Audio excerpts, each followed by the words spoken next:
Tēnā koutou katoa, ko Joe Hindi taku ingoa.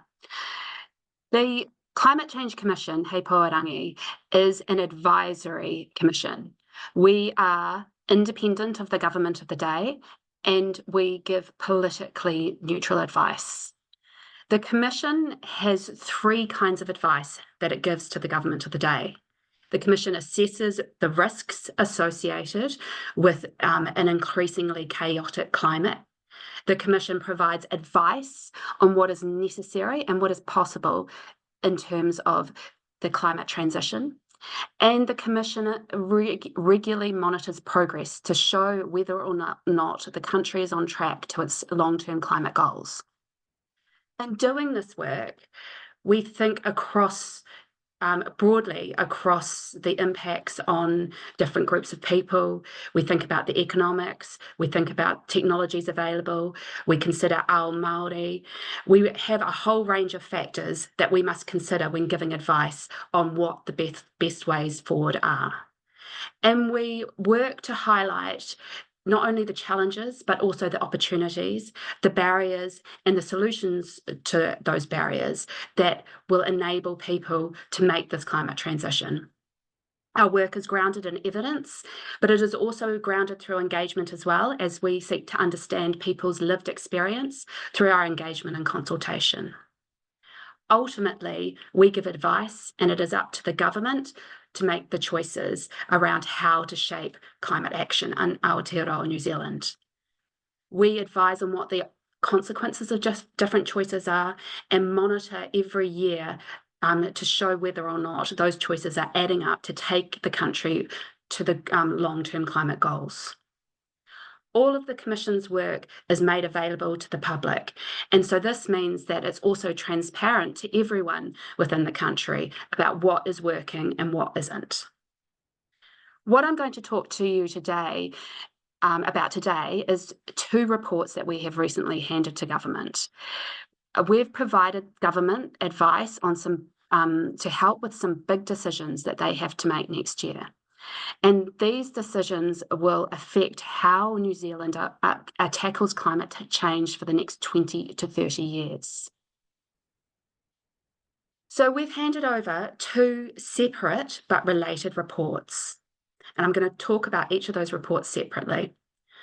The first report is focused on emissions budgets. Now, emissions budgets are 5-yearly caps across the country on emissions, and they're essentially stepping stones that step us towards our 2050 target. These emissions budgets influence short-term and medium-term investment decisions, helping reduce our reliance on emissions in our economy. And this latest round of advice, where the Commission has advised government on what level to set the fourth emissions budget at. And the fourth emissions budget is the period 2036 to 2040. The first three emissions budgets are already in place. They were set by government on the back of the Commission's previous advice. And in this updated work on emissions budgets, we've also kicked the tyres on those first three emissions budgets and provided advice around changes there as well. Why the fourth emissions budget is particularly important is it takes us over the halfway point to the 2050 target. So getting it at the right level is going to be critical in terms of making sure that we can still be on track to achieving our 2050 target. Now, this advice on emissions budgets is focused on the current target set in legislation by Parliament in 2019. And that 2050 target is the guiding star in terms of climate action in Aotearoa, New Zealand. At the same time, it is essential that it is regularly checked to make sure it is still fit for purpose as new evidence emerges. And so the Commission has been tasked with reviewing the target every 5 years. And this is the topic of the second report. As part of that piece of advice, we have also looked at the question of whether international shipping and aviation emissions should also be included in our domestic emissions target. This work matters because it is going to set the trajectory of travel for decades to come. Ultimately, it will be the government's policy decisions that come off the back of this that will shape how the climate transition affects us all, our lives and livelihoods, how it affects businesses and communities and the environment. So I'm going to go now into detail into what we have recommended. First, in terms of the fourth emissions budget, which is that stepping stone to the current 2050 target. So next year, the government will need to set the fourth emissions budget, and we have advised what that level should be. We've also advised on whether the emissions budgets 1, 2, and 3 should be updated. The legislation guides our work. We're independent of government, and it sets out exactly what we must consider when thinking through whether those budgets should be revised and what that fourth emissions budget should be. And we've recommended a fourth emissions budget to be set at 160 megatons of carbon dioxide equivalent. And we've also recommended some technical changes to the first, second, and third emissions budget to maintain their integrity so they are doing the job they are supposed to. The level at which we've recommended the fourth emissions budget be set at is a 33% step down from the previous one. Or compared to today's budget, it's more than a 50% reduction. And as I said before, why this is important is the fourth budget takes us over halfway to 2050. So it is critical for keeping that 2050 target achievable. So we've recommended a budget that will allow us to do that. But we've also recommended a budget that is ultimately going to be beneficial to New Zealand. What our modelling shows is setting the fourth emission budget at this level will bring economic, health, and health benefits to New Zealand. Savings would grow to $1 billion per year from investments in energy and transport, and $2 billion per year from health benefits associated with cleaner air, without any noticeable impact on GDP. There are multiple ways to meet emissions budgets and set the path to the target. And the government has choices around how it puts in place policies to achieve those budgets and targets. As part of the Commission's work, we set out a demonstration path to show one way that the budget could be achieved in a way that is affordable and technically feasible. Our demonstration path is not a forecast that predicts what may happen in the future. It is one potential path out of many that are possible, not the path or the only way. In our demonstration path, most of the action would come from 4 sectors. In energy and industry, this would come from scaling up wind, geothermal, solar power generation, decarbonising steel production, cement production, and boilers, and expanding carbon capture and storage on geothermal. From transport, this is about switching to electric transport, about public and active transport, and electric aircraft. In agriculture, this includes using inhibitors of vaccines, lower emissions breeding, effluent treatment, adjustments to farm practices such as changing stocking rates, fertiliser use, improving productivity, and increasing horticulture. For forestry, the Commission's demonstration path has a different mix of forests compared to government reference case. Our demonstration path has less exotic afforestation, but more native expansion. Our final advice differs from what we consulted on earlier in the year. Off the back of consultation, we readjusted our assumptions where there was new evidence and redid our modelling and analysis.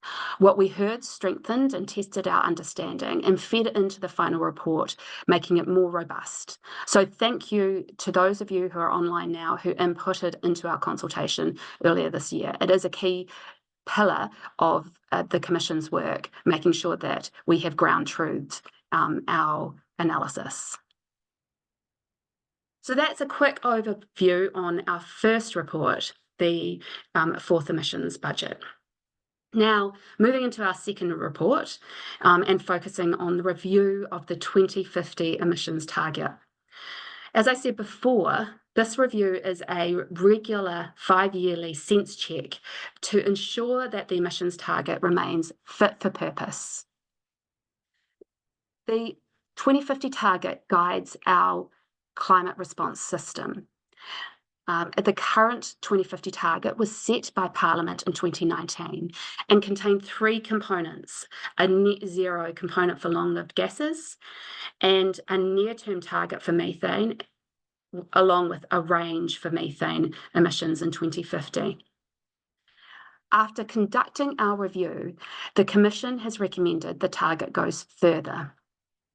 We have recommended that the net zero component of the target changes to a net negative 20 megatons by 2050, and that the floor of the biogenic methane reduction for 2050 rises from 24 to 35%, while the top end remains the same. We have also recommended that we will need further reductions and removals of greenhouse gases beyond 2050. So 2050 is not the end point. And the reasons why we have made this recommendation is that there has been significant changes in evidence and understanding since 2019 internationally, which means making changes to the 2050 target is both timely and necessary. First of all, scientific evidence is clear that global action is not sufficient to limit warming to 1.5 degrees Celsius above pre-industrial levels. Greater reductions faster are needed to limit overshoot as much as possible and bring the temperature back down again. Many comparable countries have now more ambitious targets than New Zealand's current target. The impacts of global warming are greater both in severity and scale than understood by the global science community in 2019. And these two factors then bring out the equity considerations. The increased risks and impacts of climate change have implications for New Zealand's future. Delaying action will transfer costs and risks to future generation. Globally, everyone needs to do more and quickly. The impacts are worse than we thought, and other countries are already ahead of New Zealand in terms of their targets. Making a small course correction now helps keep the country on track. Why negative 20 for our net zero, for our long-lived gases, and 35% is that floor for the methane? This is actually set based on what is achievable in terms of current and emerging technology, and also from looking at what the long-term benefit of investing them in is. Since 2019, there have been a lot of developments across the board that means the country can do more. A more ambitious target, as recommended by the Commission, is achievable, affordable, and beneficial, with cleaner air, better health, cheaper energy, and more jobs by 2050. Different people are going to face different challenges, opportunities, and solutions through the climate transition. And ultimately, it will be the decisions that government makes around the types of policies it puts in place that will shape the impact that people feel through the transition. The Commission's recommended target is achievable through implementing existing technologies faster and continuing to invest in innovation, RD&D, and getting ready for swift deployment of new and emerging technologies as they come on board. Our modelling shows that faster deployment of existing technology will have minimal impact on GDP and benefit us through reduced energy costs, increased resilience, and health benefits. Our modelling also shows that in the 2040s, the rollout of new technologies will have an important role in limiting the impacts and maximising the benefits of a transition. Maintaining flexibility in the methane target will also be important. Change is already here. The impacts of climate change have implications for New Zealand's future. Delaying action transfers costs and risks to future generations. And it also means New Zealanders will be missing out on the benefits that come with the transition, along with risking losing market access if we let others get far ahead of us. So the Commission has recommended a 2050 target that goes further and faster because it is in New Zealand's best interests. Again, as we developed this advice, we carefully considered all feedback from consultation and incorporated new evidence, taking into consideration people's lived experience. Consultation shaped our analysis and helped us increase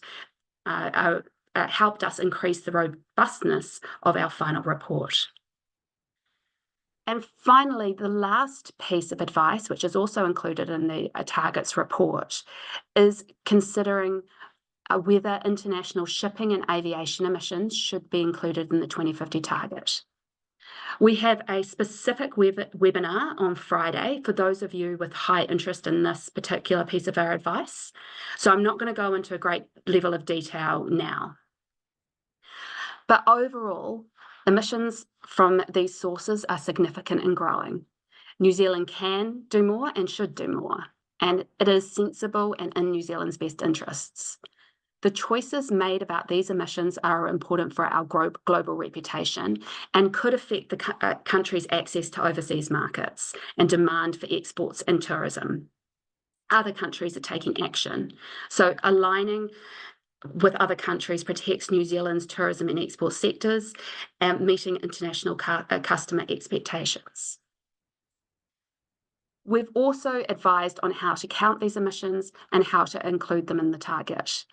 And if there's any specific questions later on this webinar, we can go into a bit more detail about that. But otherwise, also, there is a second webinar on Friday. What we did hear, though, is that the majority of submitters preferred including international shipping and aviation emissions in the 2050 target. And this did come back to the importance of aligning with other countries and international organisations, and we've recognised that in this advice. Submitters also wanted more domestic policy action to enable alternative fuels and fuel production and storage in New Zealand. And our advice is in line with the majority of submitters how to count and structure the target. To sum up, looking across all three pieces of advice in those two reports, maintaining the status quo isn't an option because change is already happening. It's already here. The globe is not on track. Every country needs to do more and quickly. The impacts are already being felt, affecting our lives and livelihoods, and the impacts are worse than what was expected. Others are already moving faster than New Zealand, affecting trading expectations. The government's choices will determine how New Zealand steers this change. Delaying action, however, would mean that the transition would be more expensive and difficult. It would risk New Zealand falling behind others, risking access to global markets. 80% of New Zealand's exports are to markets with emissions reporting in place or proposed, and 40% to markets with carbon border adjustment mechanisms in place or proposed. Course correction now gets the country on track, maximising the opportunities available and the time to capitalise on them. A key point across our advice, both this round of advice, but since the Commission first gave its advice in 2021, is around being proactive. Proactive signals, being clear on direction, being clear on the policies, means that people can plan and invest. It means a smoother transition. New Zealand can reach a low emissions climate resilient future in a fair and equitable way if we are proactive. There have been a lot of developments across the board since 2019, resulting in reductions in costs and an increasing availability of options to reduce our emissions. Different people, however, are going to face different challenges as well as those opportunities and solutions. And it is the government's choices that will determine which gains are realised, how and where the impacts will be felt, and where some sectors and communities and households are more affected than others. The government has tools to address these.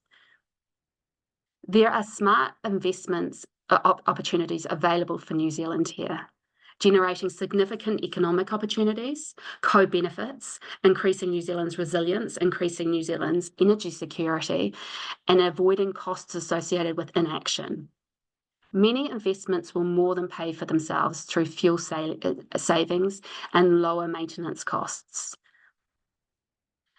There is $1 billion per year in savings to be had by the end of the fourth emissions budget through lower emissions technology and energy, transport, industry and agriculture, and $2 billion per year through improvements to health across the 2036 to 2040 due to cleaner air from fewer fossil fuels being burned for transport. Costs are coming down. Electricity costs are already cheaper than fossil fuels. In short, reducing emissions further and faster is achievable, affordable, and beneficial. And with that, I'm now going to hand back to you, Hikurangi, to manage the Q&A. Kia ora mihi atu ki a koe, Joe, for that. Thank you for providing a very comprehensive rundown of the advice to date. I'm going to ask our panelists now to come online and show their lovely smiling faces to the multitudes that have gathered here today. And we've already got some questions coming through. So I'll just go to the first one.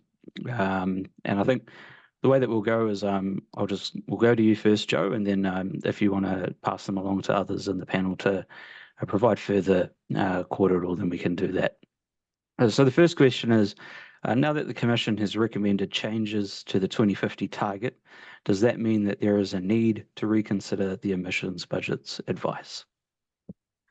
Thanks, Hiku. And yeah, that's a really good question. No, at this point, no.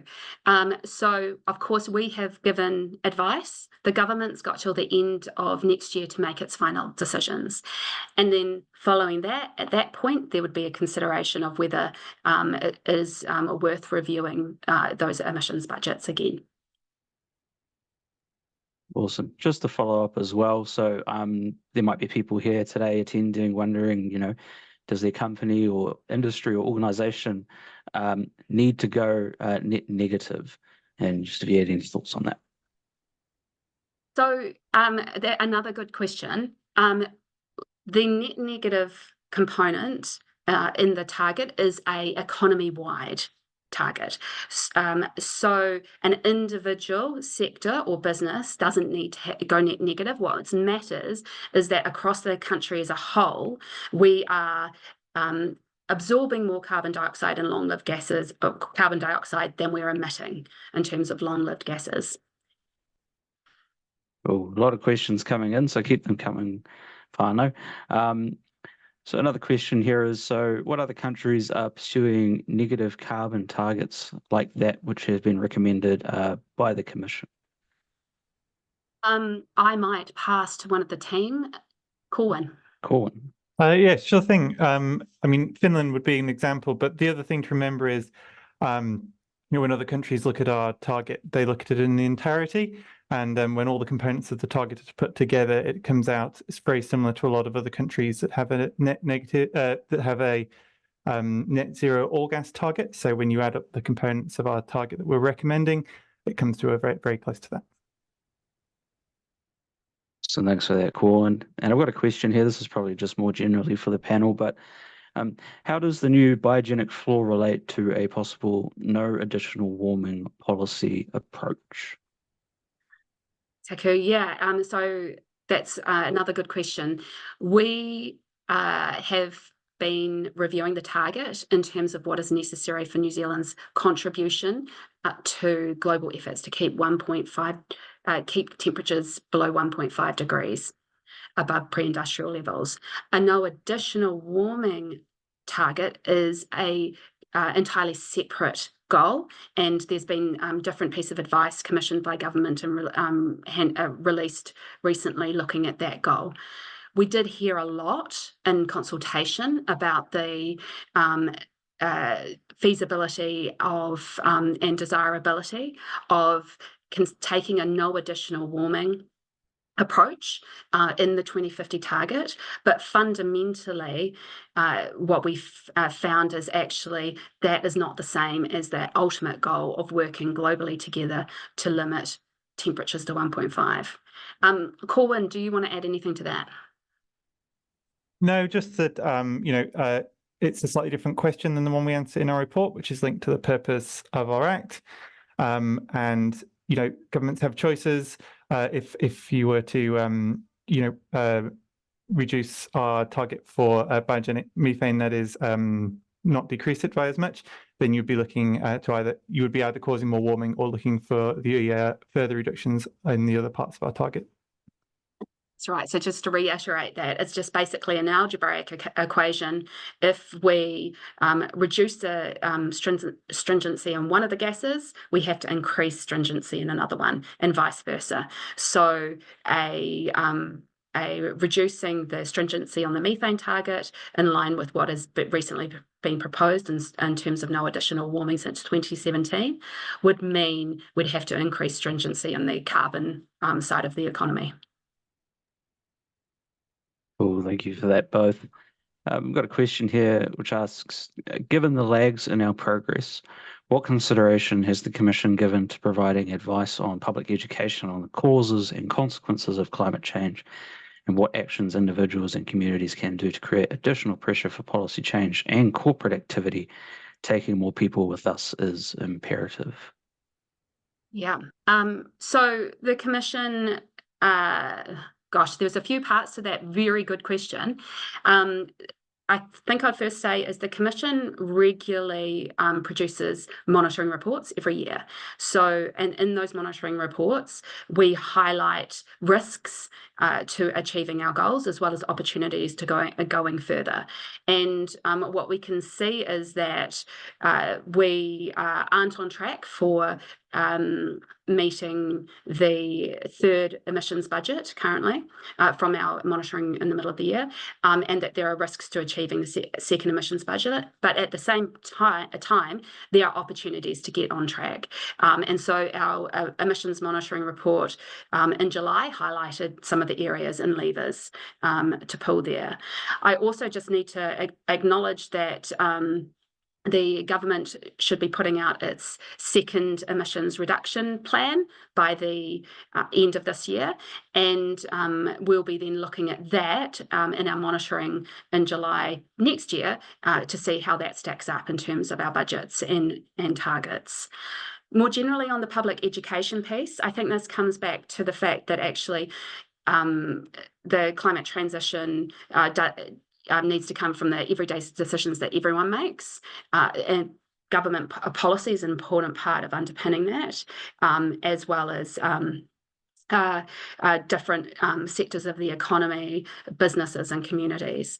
We have, in our advice in 2021, also highlighted the importance of education and helping people make informed choices that can help add up to deliver our target. Awesome. Thanks, Joe. And just I want to apologise up front. We've had dozens of questions come through, so there's a very good chance we may not get to your questions today, but we're going to do our best to get through as many of them as possible. The next question here, I'll go to you first, Joe, and then maybe we can come to you, Chris, is how well has the country fared in meeting the first two budgets? So we are nearing the end of the first emissions budget. And chances are we will meet it based on our analysis in the middle of the year, barring a significant dry year or a significant deforestation event, is what the Commission concluded. In terms of the second emissions budget, it is at risk of being achieved, and I might pass to Chris to talk a little bit more about that. Yeah, I suppose the important thing to say is we're looking forward to the government's second emissions reduction plan, where it's going to set out the details of the policies to meet the second emissions budget. For us, in terms of advising on budget 4, we've assumed that the government is on track to meet the first 3 emissions budgets when it comes to meeting the fourth. So, what we're doing in setting emissions budgets is thinking about continuing to take action over time. Awesome. Thank you for that. We've got another question here. We'll probably come to you again, Joe, and then maybe to Corwin.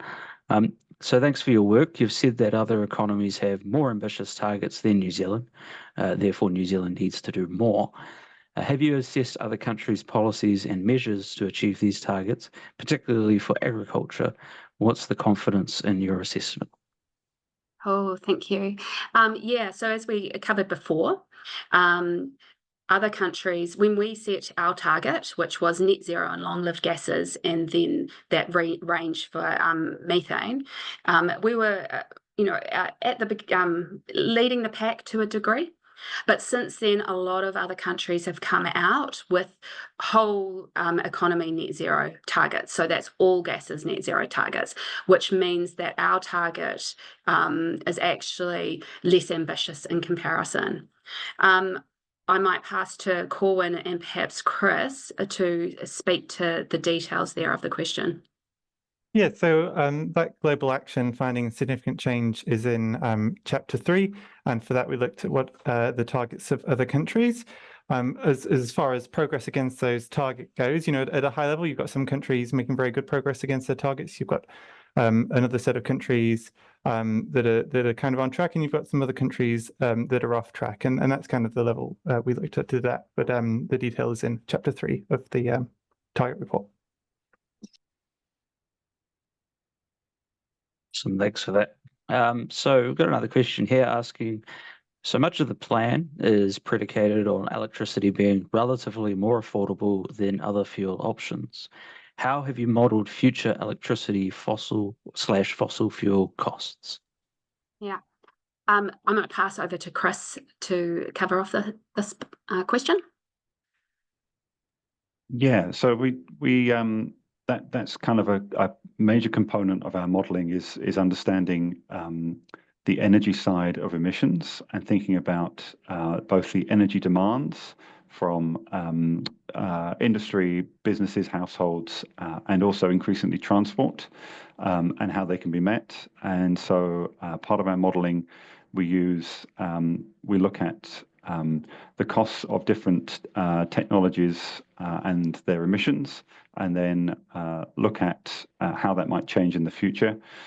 And so that really sees the cost of those renewables coming down, where we've got evidence around those costs falling over time. And we use that to kind of understanding how demand for electricity might increase, and also how it might be met. To make sure that modelling is robust, we also commissioned some special modelling on the electricity sector from a firm called Energy Link, who have a much more detailed model of the electricity supply sector, which helps us to understand whether the details that they see are replicated in the modelling that we do. So I hope that helps. Yeah, and I might just add to that, Chris, as well, that we consulted on draft modelling earlier this year, and off the back of consultation we got some really useful new evidence from submitters, and we readjusted some of our assumptions, for example around the availability of gas supply, forestry data, planned biomass use, feasibility of the electric arc furnace and steel manufacture, feasibility of new geothermal power generation, for example. And so with that new evidence, we redid our modelling and analysis, and that's what forms the foundation of this final advice that we've given to government. Awesome. We're getting some good questions here. Clearly everybody's done their homework and read the reports beforehand, so shout out to everybody that's put in the effort.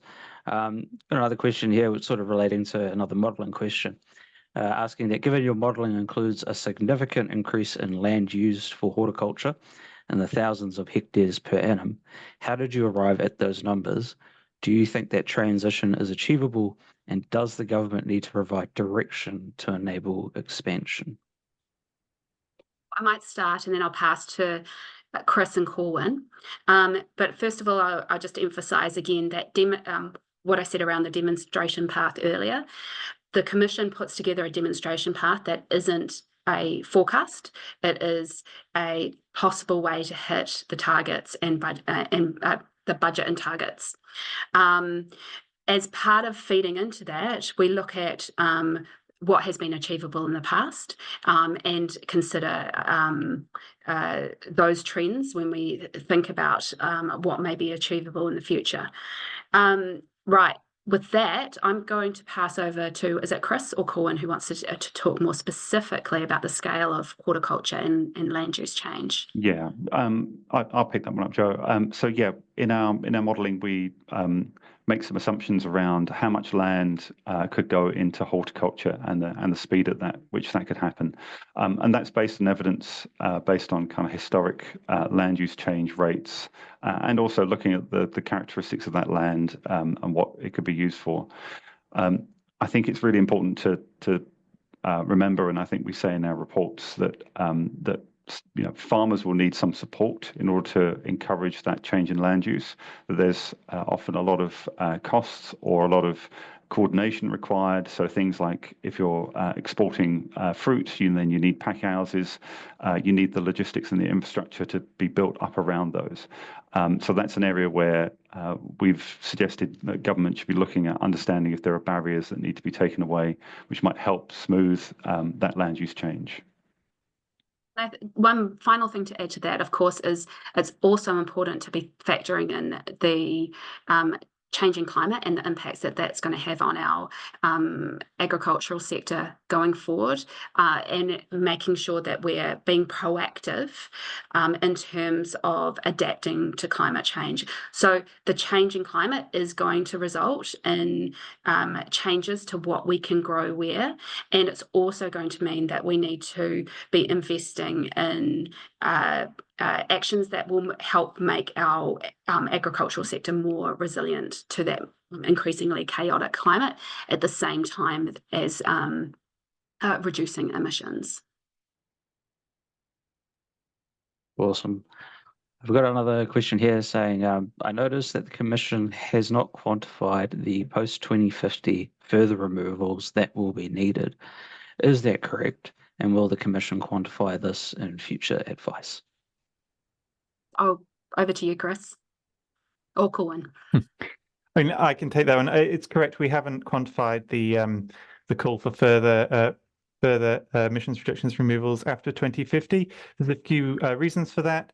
Towards the end of that period, you're getting quite far out, and what's possible will rely on the research and innovation and the successes there over the coming decades. 2050 is quite a while away. And essentially that's our thinking there. The target is reviewed every 5 years, and so there'll be opportunities for the Commission to provide further advice. Yeah, I think that the key point here is that we don't reach 2050 and then relax. The globe is off track for 1.5, which means we're going to have to do more faster and for longer. And so going further once we get past 2050 is on the cards now. Question here. Given the advice now recommends a net negative target in 2050, i.e. relies heavily on sequestration in addition to gross emissions reductions, does the Commission have a view on the appropriateness of the current forestry settings for the ETS? So the Commission has given advice in our advice on the second emissions reduction plan, and also some commentary in our previous advice on the emissions trading scheme. And I would also say that New Zealand's strategy has all along involved forestry as a sink. The balance between gross and net removals is one of those key decisions for government to think about when it's a shaping policy of the future. But Chris, do you want to add anything to that?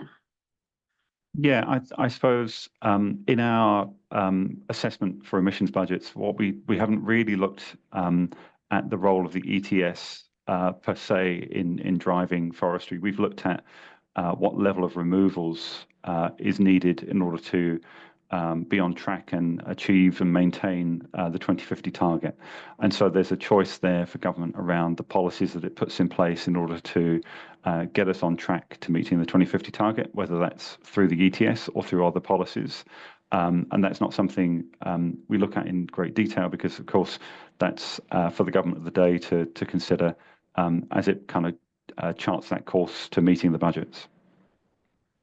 I'll just want to add one more thing. We often think about forestry in terms of its potential to remove carbon dioxide from the atmosphere, but there is actually a broader role of forestry in the climate change transition in terms of their bioeconomy, and there is a lot of potential around, first of all, the biomass displacing fossil fuels, and also thinking about the use of wood products and innovative technologies to use in our construction sector. And finally, of course, forests more generally, particularly native forests, bring a lot of co-benefits in terms of biodiversity, our native plants and animals, and an aspect of resilience in that changing climate.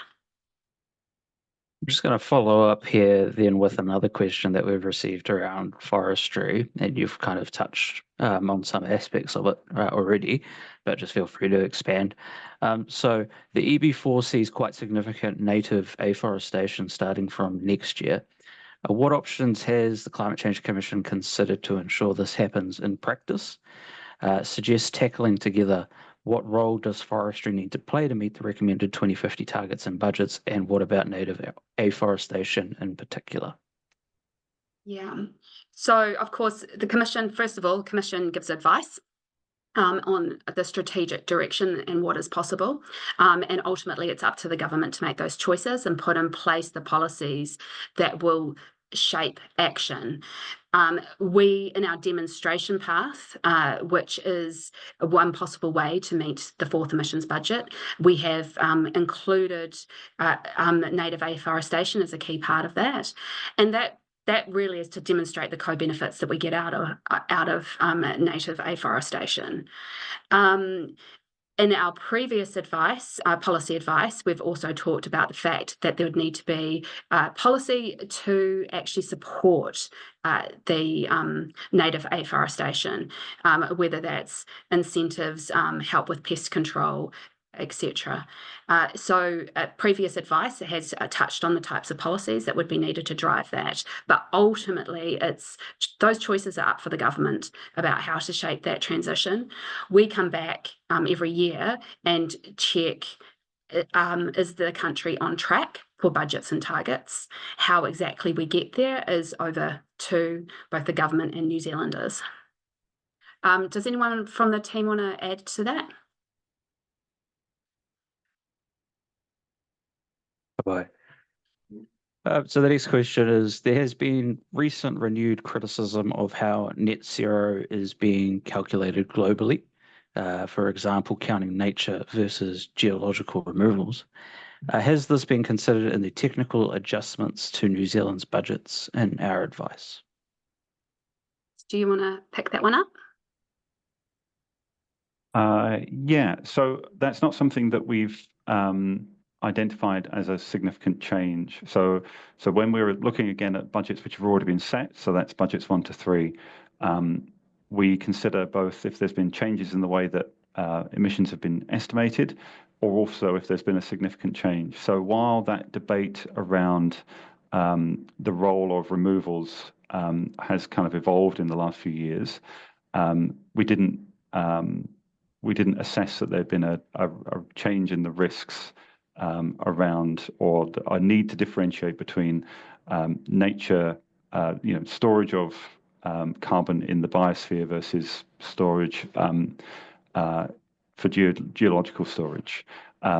So we have advised a change in the level of the first 3 emissions budgets based on what we've seen as very high levels of exotic afforestation in the first budget period, much higher than we anticipated when we advised and when the budget was set. But we haven't considered kind of differentiating the budgets based on the nature of that storage. Thanks for that. Sticking with some of the themes here, there's a question asking for a bit of clarity. So the Commission has said that the 4th target assumes the first 3 targets are met, and yet also say that New Zealand is not on track and needs to do more and needs to do it more quickly. Could we please get a bit of clarification around what that means? Yeah, sure. So this comes back to those 2 related but separate pieces of advice that we're asked for in the legislation at this point in time. So we, first of all, are required to give advice to the government on what the 4th emissions budget should be to help us get to the 2050 target that is currently in legislation. So that is what Chris has been talking to in terms of that level of the 4th emissions budget that we have been, we're recommending to government. So that's one piece. The second piece that we have done and are required to do at this time is do the sense check on the 2050 target and whether that is still adequate for making our contribution to keeping temperatures below 1.5 degrees. And when we do that piece of work, we look in a broader sense around what evidence has changed since that guiding star was set. And what we've found is there has been significant changes at a global level in terms of understanding of how bad climate change impacts are, and also how off track global emissions are. And so that leads us to the conclusion that actually New Zealand needs to do more to contribute to 1.5 degrees, to help play its part in bringing global emissions down. So that's the second piece of advice. Now, the government will decide at the end of next year whether or not to take on board a revised 2050 target.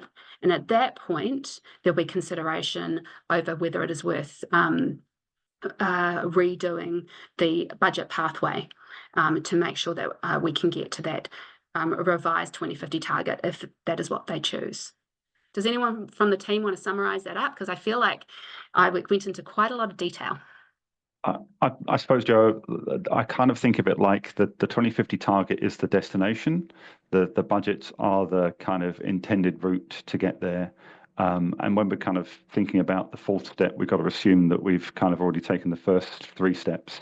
But then there's the other part, which is actually, are we on the track that we've recommended and the government has committed to? And that's where our monitoring reports come in.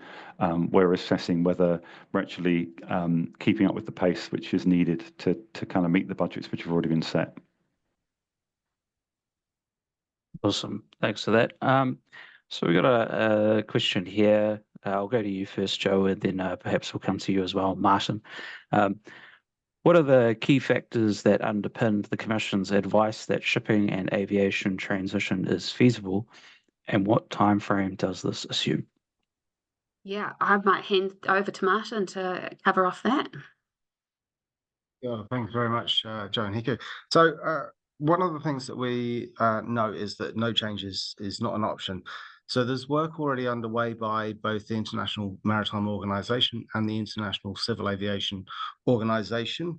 But we also know that both organizations suggest that member states, which New Zealand is one of, take further steps to reduce their emissions as well.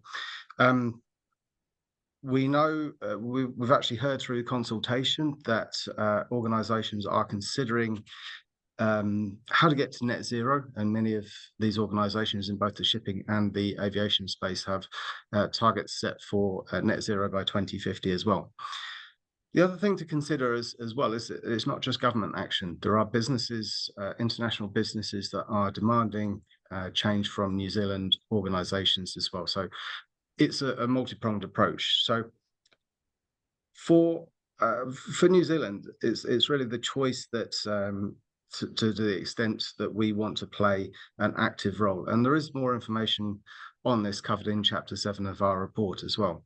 So we've said that the government has choices, and there are opportunities as well. For example, the production and storage of alternative fuels, which we are looking into as a country. So there is further detail within the document, and we can provide a bit more information on that on Friday's webinar if people are interested in it. Awesome, thanks for that, Martin. And yeah, just a quick plug as well, Whānau. Remember, we've got a webinar this Friday on the ISA advice, and that there'll be a Q&A opportunity there as well for those who are interested. I think we've got time maybe for one more question to squeeze in before we wrap up. So the question is, how does the advice from the Climate Change Commission consider financial investments required by medium and small businesses to help make the transition? Yeah, thanks, Hiku. And of course, this comes to that point that different groups of people, different businesses are going to face different challenges through the transition, as well as having those opportunities and different solutions for them. And in terms of our modelling, we model at an economy-wide level and don't disaggregate down into the different sizes of business. But I'm very aware that SMEs make up a huge proportion of our economy, and support for transitioning to a low emissions economy is going to be really important for our SMEs who don't necessarily have the same resources at hand as our larger companies who have sustainability managers on the books. I might pass to Chris to talk a little bit more about the equitable transition elements of our work. Yeah, so I suppose in terms of thinking about the financing of these investments, that's something that when we've given advice around the direction of policy to meet emissions budgets, that's something that's been at the forefront of that in terms of thinking around policies which help to help smaller firms to identify what those opportunities for emissions reductions are, and also potentially to help finance them, and what kind of support companies might need in order to do that. But I think that's part of the broader work, as you say, Joe, in terms of when we give advice on emissions budgets, we also need to think about the distribution of the potential impacts, and how those impacts fall between different groups and also between different generations. And I think that's Chapter 6 in our report. We set out kind of our assessment of that, for the fourth emissions budget. Awesome, thanks for that. Thank you, Chris, Corwin, Martin, and Joe, for answering these questions today, and to everybody that's here for asking them. We did not get through all the questions. So if you still have burning questions and you can't find the answer in the report, you can drop us a line at hello@climatecommission.gov.nz. That's after you check the report first, though, because there's quite a lot of stuff in there. So, me atu kia koutou, thank you for joining us.